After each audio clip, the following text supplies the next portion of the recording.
அத்தியாயம் 10. நந்தகுமார் இல்லையா? அவனை தேடி வந்த துரைக்கண்ணன் கேட்க, அண்ணே இப்போ வந்துருவாங்க, 2 வீலர் ஒன்றை சரி பார்த்து கொண்டிருந்த தேவா பதில் சொன்னான். இதில் உட்காருங்க என்று ஒரு பெஞ்சை தட்டி விட்டு உட்காரச் சொன்னான். சற்று நேரத்தில் படபடவென்று தனது மோட்டார் சைக்கிளில் வந்து இறங்கிய நந்தகுமார், வாங்க சார் வாங்க, என்ன இந்த பக்கம்? இல்லைப்பா, காலையிலேருந்து கார் ஸ்டார்ட் ஆகவே மாட்டேங்குது. ஃபோன் மாற்றினதில் உன்னோட நம்பர் தொலைச்சிட்டேன், அதான் ஒரு வார்த்தை உங்ககிட்ட சொல்லிட்டு போகலாம்னு வந்தேன். சரி சார், நான் வந்து என்னென்னு பார்க்குறேன். அப்புறம் ஒரு விஷயம், நான் என்னோட ஏஜென்சியை கைமாற்றி விடலான்னு இருக்கேன். உனக்கு தெரிஞ்ச நல்ல ஆளாக பார்த்து சொல்லு. சரிங்க சார், ஒரு 4 அல்லது 5 நாளில் சொல்கிறேன்.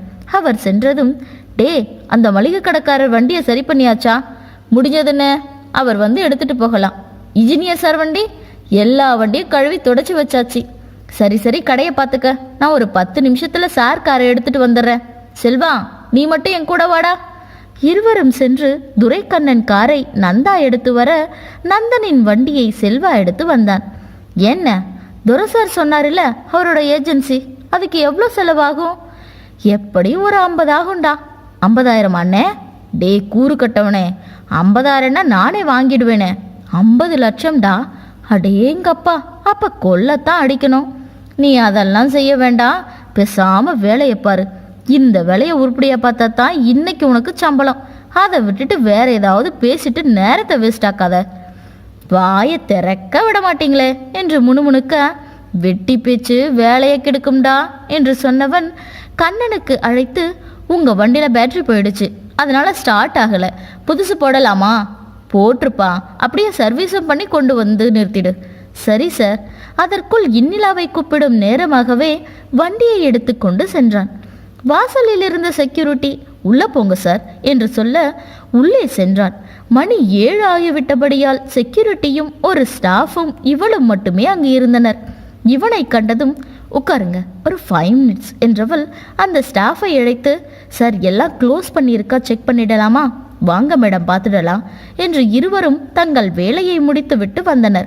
கதவை பூட்டி சாவியை எடுத்துக்கொண்டு செக்யூரிட்டியிடம், காலையில் செல்லப்பாவை விட்டு சாவியை வாங்கிக்கோங்க என்று சொல்லி இவனுடன் கிளம்பினாள். ஏங்க, கொஞ்சம் காய்கறி வாங்கிட்டு போயிடலாம்.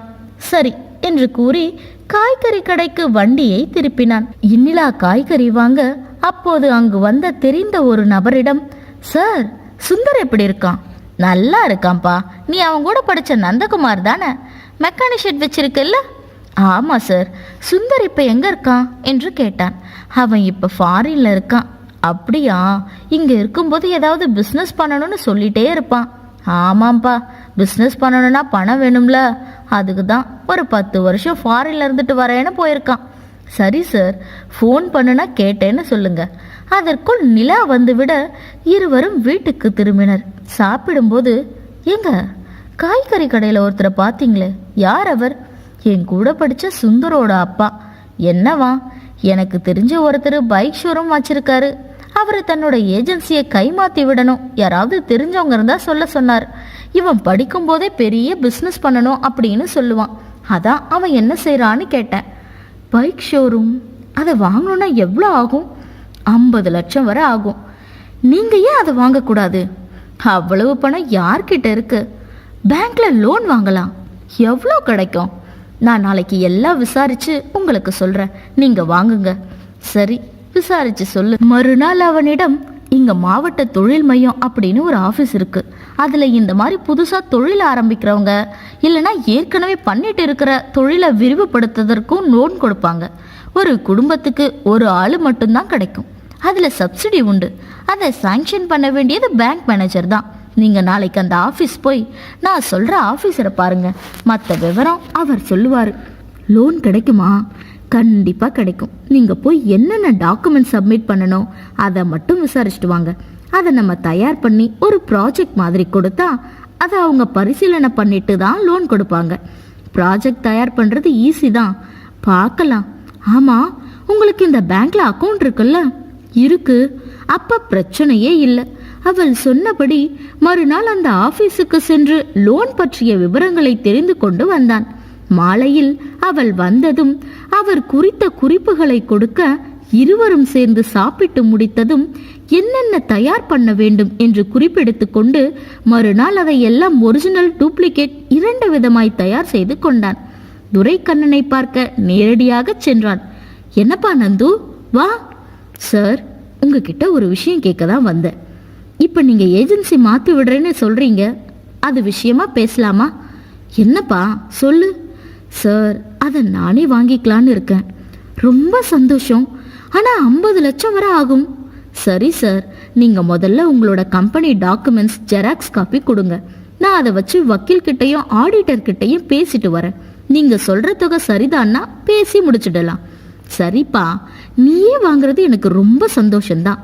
எனக்கு குழந்தை குட்டி இல்லை, இப்போ எனக்கு வயசும் ஆச்சு. இதை பார்க்கறது கொஞ்சம் சிரமமாக இருக்குது. அதனால தான் கொடுத்துட்டு ஊரோட போய் செட்டில் ஆயிடலான்னு நினைக்கிறேன். சரிங்க சார், நீங்கள் உங்கள் ஆடிட்டர் கிட்ட கலந்துக்கிட்டு எனக்கு சொல்லுங்க என்றவன் அவர் கொடுத்த பேப்பர்களை வாங்கி கொண்டு வந்தான். அதை வைத்து நிலாவும் அவனும் ஒரு நல்ல வக்கீலையும் ஆடிட்டரையும் பார்த்து அது விஷயமாக பேசினர். நல்ல கம்பெனி தான், எல்லாமே ஒரிஜினல் இருக்கு என்று அவர்கள் உறுதி கொடுத்த பின்பு லோனுக்கு அப்ளை பண்ணினான். ஒரு வகையில் பேங்க் மேனேஜர் இன்னிலா என்பதால் அதற்குரிய ப்ராசஸ் வெகு விரைவாக முடிந்தது. நந்தகுமாரின் ப்ராஜெக்ட் பேப்பர்ஸ் உண்மையாகவே நன்றாக இருந்ததால் விரைவாக லோன் கிடைத்தது. 2 மாதங்கள் நந்தகுமார் மெக்கானிக் ஷெட்டையும் கவனித்து கொண்டு லோன் விஷயமாகவும் அலைந்து திரிந்து அந்த ஷோரூமை அவரிடமிருந்து வாங்கினான். துரைக்கண்ணன் அவனிடம் சாவியை கொடுக்கும் போது, ரொம்ப நாளா உன்னை பார்த்துட்டு வரேன் தம்பி. உண்மையிலேயே நீ என்னோட ஷோரூம் வாங்கினது எனக்கு சந்தோஷந்தான். நீ ரொம்ப நல்லா வருவ என்று வாழ்த்தி அவன் கையில் சாவியை கொடுத்தார். சாவியை வாங்கி கொண்டு நேராக வீடு வந்தவன் உள்ளே நுழைந்ததும் இன்னிலாவை தூக்கி சுற்றினான். என்னது, விடுங்க என்று அவள் சொல்ல சொல்ல அவளை சுற்றியவன் கீழே இறக்கிவிட்டு, இந்தா சாவி, எப்படி உன்னாலதான் நான் இதை வாங்கினேன். எனக்கு எவ்வளோ சந்தோஷமா இருக்கு தெரியுமா? எனக்கும் இப்படியெல்லாம் ஒரு பிஸ்னஸ் பண்ணி பெரிய ஆளாக வரணும்னு ஆசை, கனவு எல்லாம் இருந்துச்சு. ஆனால் வழிகாட்டவும் சப்போர்ட் பண்ணவும் ஆளு இல்லாததுனால அதை கொஞ்சம் கிடப்பில் போட்டு வச்சிருந்தேன். ஆனால் நீ தந்த தைரியத்தில் தான் நான் இதை செஞ்சுட்டேன். தேங்க்யூடா செல்லம் என்று கொஞ்சியவன் அவளுடைய 2 கன்னத்திலும் முத்தமிட்டு லேசாக தலையில் முட்டினான். சாவியை வாங்கிய இன்னிலா நேராக பூஜை அறையில் உள்ள சாமி படம் முன்னால் கொண்டு போய் சாவியை வைத்து, கடவுளே, இந்த ஷோரூம் நல்லபடியா நடத்தி இவர் பெரிய நிலைமைக்கு வரணும், நீதான்பா அருள் புரியணும் என்று வேண்ட அருகில் வந்து அவனும் கடவுளுக்கு நன்றி கூறினான்.